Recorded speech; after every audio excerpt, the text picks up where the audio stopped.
क्या कॉलेज अब सपनों की जगह नहीं बल्कि कब्रगाह बनते जा रहे हैं? क्या एक 19 साल की बेटी का कसूर सिर्फ इतना था कि उसे पढ़ लिख कर आगे बढ़ने का सपना देख लिया?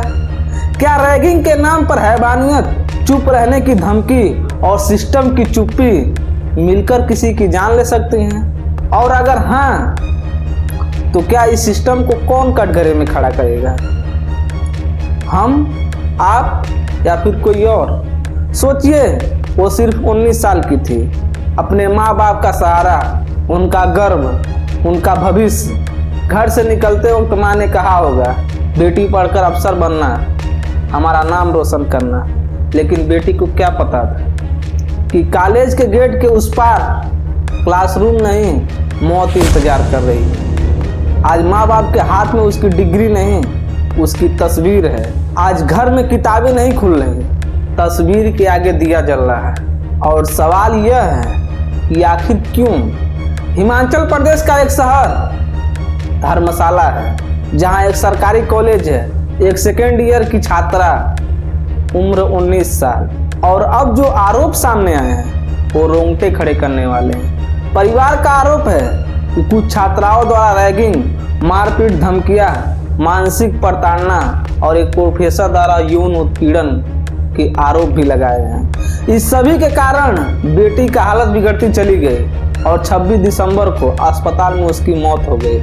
मामले में 3 छात्रों के नाम पर FIR दर्ज किया गया है। एक प्रोफेसर पर गंभीर आरोप संबंधी धाराओं के तहत केस दर्ज किया गया है और अब जांच जारी है। लेकिन सवाल उठ रहे हैं और वो बहुत बड़े हैं, क्योंकि ये रैगिंग है या हैवानियत? क्या रैगिंग इस हद तक होनी चाहिए कि किसी को अंदर से तोड़ दें? क्या ये रैगिंग है या फिर किसी की जिंदगी को अंधेरे में ढकेल देना है? क्यों कॉलेजों में सीनियर होना मतलब गुंडागर्दी का लाइसेंस बन गया है? क्यों हॉस्टल में दी जाने वाली धमकियां क्लासरूम तक नहीं पहुंचती? क्यों टीचर, वार्डन, मैनेजमेंट सब कुछ जानते हुए भी आसानी से कह देते हैं कि कुछ नहीं देखा, कुछ नहीं सुना? आज यह सवाल पूरा देश पूछ रहा है, क्योंकि जब लड़की का आखिरी वीडियो सामने आया, वह वीडियो सबसे बड़ा सवाल खड़ा करता है। और अब सवाल यहाँ भी उठता है कि क्या इस वीडियो को समय रहते सुना गया?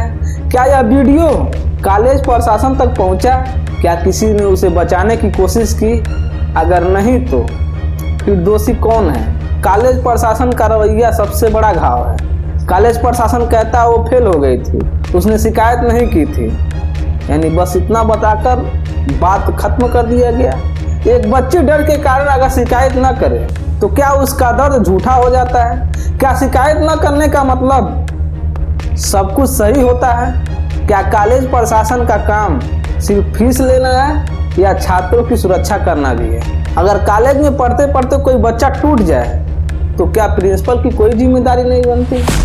यह दुर्भाग्यपूर्ण बात है, क्योंकि जिसने अपनी बेटी को सपनों के साथ भेजा था और अब उसकी तस्वीर उठाए फिर रहा है, उनकी आवाज़ कांप रही है। लेकिन सवाल बहुत सीधा है, मेरी बेटी को इंसाफ कब मिलेगा? अगर मेरी बेटी सुरक्षित नहीं थी तो क्या कॉलेज का कोई रिस्पॉन्सिबिलिटी नहीं बनती है? शिकायत के बाद भी कार्रवाई क्यों नहीं हुई?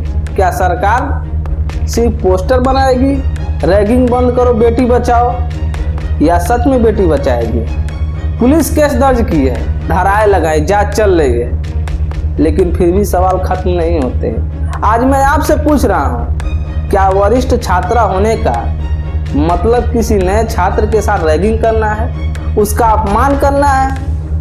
ये सवाल बहुत महत्वपूर्ण है। कितनी बार हम ये खबरें पढ़कर आगे बढ़ जाते हैं, रैगिंग से मौत, यौन उत्पीड़न का केस, लेकिन ये न्यूज नहीं है, यह किसी का पूरा जीवन है। सरकार से सवाल, कॉलेज से सवाल, पुलिस से सवाल, समाज से सवाल। रैगिंग रोधी कानून भी है, पर क्या जमीन पर लागू होते हैं?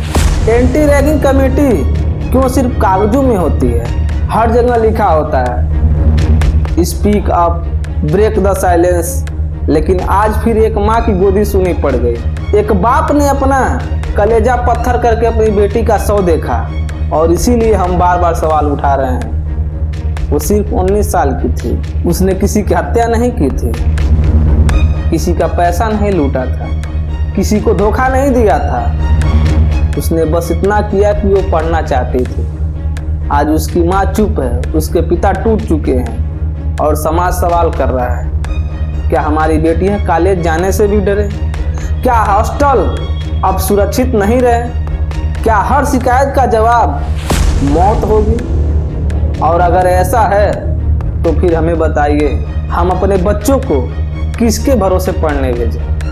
अगर आप चाहते हैं कि उस लड़की को इंसाफ मिले तो अपनी आवाज़ उठाइए, कमेंट में लिखिए इंसाफ होना चाहिए। वीडियो को शेयर करें ताकि जिम्मेदार लोगों तक आवाज़ पहुंचे, क्योंकि याद रखिए चुप रहना अपराध है। वीडियो को लाइक और चैनल को सब्सक्राइब जरूर करें। जय हिंद, नमस्कार।